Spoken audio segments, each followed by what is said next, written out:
23 তাৰিখ 23/10/2024 তাৰিখ বিয়লি 4 বজাত মই সেইবিলাক শব্দবিলাক নকওঁ আৰু কাটাটো আৰম্ভ হৈছে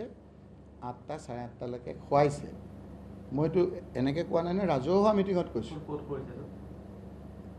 চামগুৰি সমষ্টিৰ অন্তৰ্গত শালপৰা পঞ্চায়তৰ 13 মাইলত মুজিবুৰ ৰহমান বুলি এজনৰ মাটিত যাক নিকনেম কিবা ইবলিছ নে ইবলিছ শয়তান সেইজনৰ মাটিত কাটিছে কাটি তেওঁলোকে যেতিয়া আহিছে বহুত মানুহ তাৰ লগত কাজিয়া কৰিছে কাজিয়া কৰি চকী টেবুল ভাঙিছে তেওঁলোকৰ বিজেপি মুৰ্দাবাদ আজিৰ পৰা নাহোঁ এইবিলাক কথা বতৰা কৈছে কৈ পেলাই মিটিংখন তাৰ বানচাল হৈছে তেতিয়া যেতিয়া হুলস্থুল হ'ল তেতিয়া আমি বস্তুবিলাক গম পাই ভুল হৈ দেখিলোঁ যে সেই পৰ্যায়লৈ আজি বিজেপি গৈছে যাৰ মিয়াৰ ভোট নালাগে বুলি কৈছিল গোটেই অসমত বাহিৰত গৈ পেলাই বীৰ দপে গোমাংস বন্ধ কৰা এনেধৰণৰ কথাবিলাকত কৈছিল আজি নিৰ্বাচনৰ বৈতৰণি পাৰ হ'বলৈ তানজিল হুছেইনৰ কাৰণে মুখ্যমন্ত্ৰী ডাঙৰীয়াই কি পৰ্যায়লৈ গৈ ৰাজনীতি কৰিছে তাৰ এটা নিদৰ্শন মই দাঙি ধৰিলোঁ নিৰ্বাচনী আয়োগক নকয় কিয় মইতো নিৰ্বাচনী আয়োগক বাৰু ক'লে নিৰ্বাচনী আয়োগকতো আজি আমি বহুত অভিযোগ দি আছোঁ বেলেগক দিলে হয় নিৰ্বাচনী আয়োগক দিলে কোনো ধৰণৰ আপোনাৰ আগতে নিৰ্বাচনী আয়োগক এইফালে আপুনি ফেক্স থকা অৱস্থাত আমাৰ দিনত এইফালে অভিযোগটো চাই অভিযোগটো সঁচা হ'লে এইফালে আপোনাৰ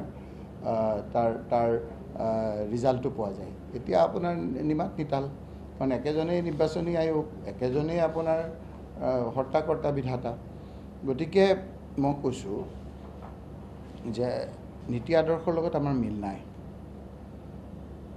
RSSৰ লগত আমাৰ নীতি আদৰ্শৰ মিল নাই কিন্তু সাধাৰণতে বুজাই যায় এটা এথিক্সত চলে গতিকে মই কৈছোঁ যে কোনো মই জুডিচিয়েল ইনকুৱাৰীও বিচৰা নাই মই নিৰ্বাচনী আয়োগৰ কথাটো তেওঁলোকে দিলে বাৰু মই উত্তৰটো দিম RSSে এটা নিৰপেক্ষ নালাগে বাৰু এটা তদন্ত কৰক কথাটো সত্য নহয় সত্য নে অসত্য যদি অসত্য হয় মই ৰকিবুল হুছেইনে MP কি মই ৰাজহুৱা জীৱন অৱহেলম এই কথাটো যদি অসত্য আৰু যদি সত্য হয় তেতিয়াহ'লে তেওঁলোক কওক যিসকল ইনভলভ যিজন মানুহৰ নাম মই কৈছোঁ যিজনৰ মাটি তেওঁৰ ফোনত কাৰ ফোন আহিছে সেইকেইটা চালেই ওলাই যাব তেওঁলোক জড়িত এনকাৰেজ কৰিছে এই কথাটো লৈ মই দি দিম আপোনালোকে আজিকালি তেওঁলোকৰ চৰকাৰ আছে 1 মিনিটত কাৰ আছে যিসকলে আনিব তেওঁলোকৰ লগত ফোনত তেওঁলোকৰ লগত বহা তেওঁলোকৰ লগত উঠা তেওঁৰ মাটিত হৈছে তেওঁৰ ফোনত যোগাযোগ হৈছে তেওঁলোকে এনকাৰেজ কৰিছে তেওঁলোকে এইটোত ইনভলভ গতিকে সেই বেচেৰা সেই ইবলিছৰ গাত কি দুখ সেই লোকৰ গাত দুখ যিজনৰ আপোনাৰ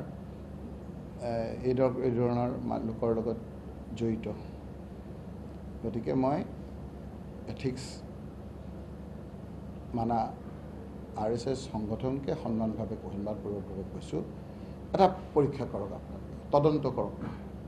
সত্য অসত্য ওলাই পৰিব সত্য অসত্যৰ কথা নাই ভিডিঅ'ই আছে মোৰ তাত যে মাৰপিট লাগিছে খৈ লৈ আপোনাৰ মোৰ ভিডিঅ'ই আছে